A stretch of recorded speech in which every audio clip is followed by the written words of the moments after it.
Johnny, the team name to head to Langford, mate. Talk us through it. Yeah, a couple of changes. Obviously, Charlie's coming back into the mix, and Paigey was 13th, so she'll come in as well. So, obviously, very, very happy with both those girls. Charlie's wealth of experience. We missed her for her speed and ball playing in Kitakishu, so lovely to have her back. And Paigey's sort of been working in and around the squad. She's already played a World Series tournament, so nice to give her some more exposure and continue to try and develop the young girls.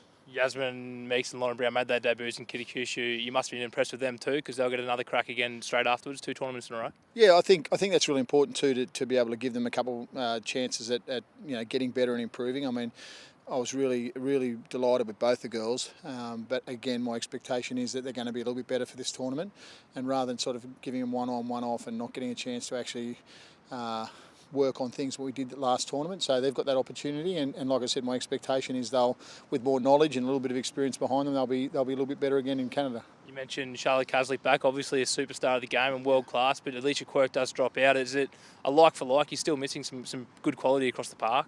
Yeah, well, there's a few gold medalists sitting at home, which I'd like to have with us, but Charlie's a world-class player, one of the best ball players in the world, and, like I said, delighted to have her there. We'll miss Quirks and we'll miss her intelligence around the field and around the group, but, we've obviously, like any tournament, we have to learn to play without them, so, we did it in Dubai without Alicia, so hopefully we can have a similar result here. Don't wait for the catch it! Don't wait! Go! 2 more! 1! So that first movement is horizontal. Come on, get good contact with the shoulder. Right low. Yeah, better do, Fred. Left low. Through, Dommy square. Right high.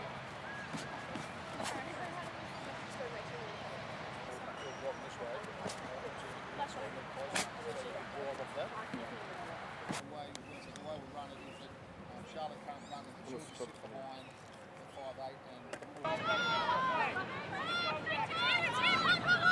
ball down, green ball.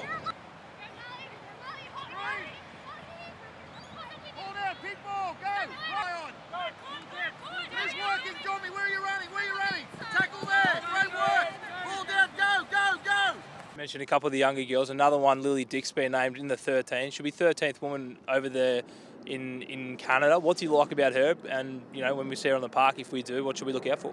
Well, look, she's a really young, powerful girl, strong ball carrier, forward style player. It's a real learning experience for her to come and see what the World Series is about. If someone gets injured, she'll be ready to step in and won't let anyone down. But essentially, like I said, it's a real learning curve. As I've said in the past, we want to be developing a core of girls that are ready to step up and fill the place of the senior players. And I guess just your initial thoughts on your pool games coming up. Obviously, it's important to get through that and top that pool. Yeah, well, the way the draw worked out quite all over the place from Kitakishu, it means we meet Canada in our pool game, which first up at Langford, they'll be very keen to, I suppose, fix things up that didn't go so well for them in the last tour. So that'll be a really tough but a good game to start with, because we'll have to be on from the get-go. Then we run into Ireland and Spain, who we had in our pool. So we know a bit about them. We know what Spain are like, and certainly troubled us. Ireland probably better than the team that we actually saw over there, and they'll be looking to be better in our game. So tough pool to get through, but a good pool too, because like I said, we're excited. We get to play Canada in Canada. The crowd will be in early, and we'll have a bit of fun with that.